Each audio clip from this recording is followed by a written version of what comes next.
So here's my current highest bullet rating win. This was against an 1860, now 1850, 1849 after the loss. Let's get into how I did this, and this is a bullet game again. They go B6, B3, wow, and then they go bishop to B2. I go E6, D6, wow, excuse me, and I go knight of 6 after. This is a normal opening. I actually do not do good in this. I lose 53% of the time. For whatever reason, it just does not click in my head all the way how to defend this. This time I did get a win. I go bishop E2, E7 after this. They go D3, castle, knight to D2, and pawn to C5. After there, I happily get in knight to C6 just because I want to be able to capture back on D4 if they choose to push it. They go H3, I go H6, they go A3, and I go bishop E6, finishing my development. Now they go C4, and I go A6, trying to go B5 immediately, trying to break up what's going on over there. They move their queen to C2.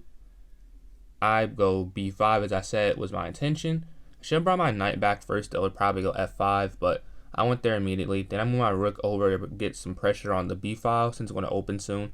They do the same thing, and then I drop my queen to bring it up to D7. Looking to attack on the king side, and then connecting my rooks. Pawn forward, take that pawn first, and then I take D4. I should have taken with the C pawn. They take back the E pawn. I take, and I go D5. And in accuracy, I should have moved my queen over first, and that is correct because they go C5, and I did not think about that. Now queen is C6, and I'm in a losing position. They bring their knight in, and I drop my knight back to attack. Knight goes to A5. I drop here attacking the knight and keeping pressure on that pawn. And they go forward, so I take the knight. They take my knight, I take the pawn. So now I'm up a pawn going into the end game, but I have to hold on to it. This is a bullet game, so mistakes happen all the time. They bring their queen forward, which I was confused by, although it gets exit from the computer, because I immediately just queen trade. I'm up a pawn, I want to go to the end game.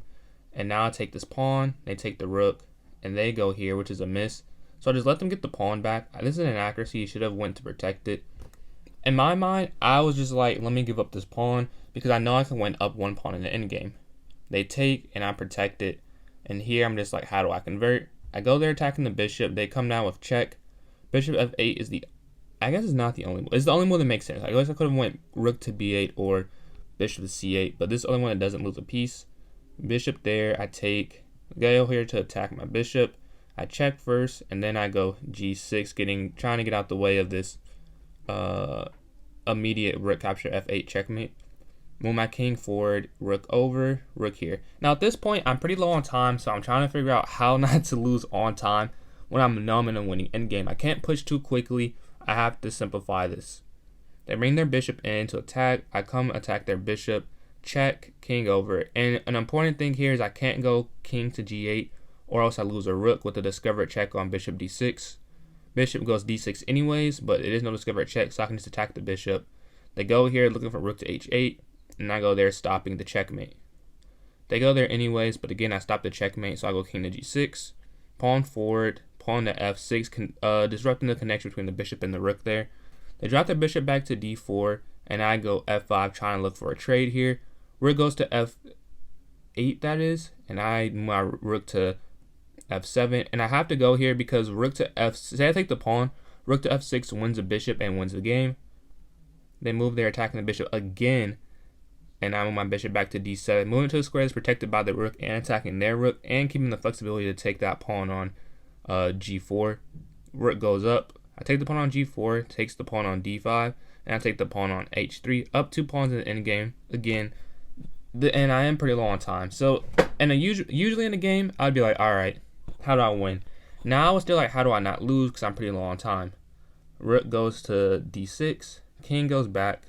Bishop here, and then I go pawn to H5, giving up that piece, but taking this pawn immediately. Rook back to F7. The best move here was here. Didn't even consider that one, gotta be honest with you.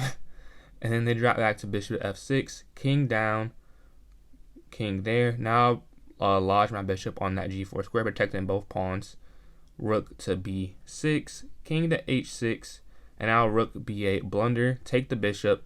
And you'll see here, I move a lot of pointless moves because I was like at 0.6 seconds. So I was trying to get some time back before I went for a win.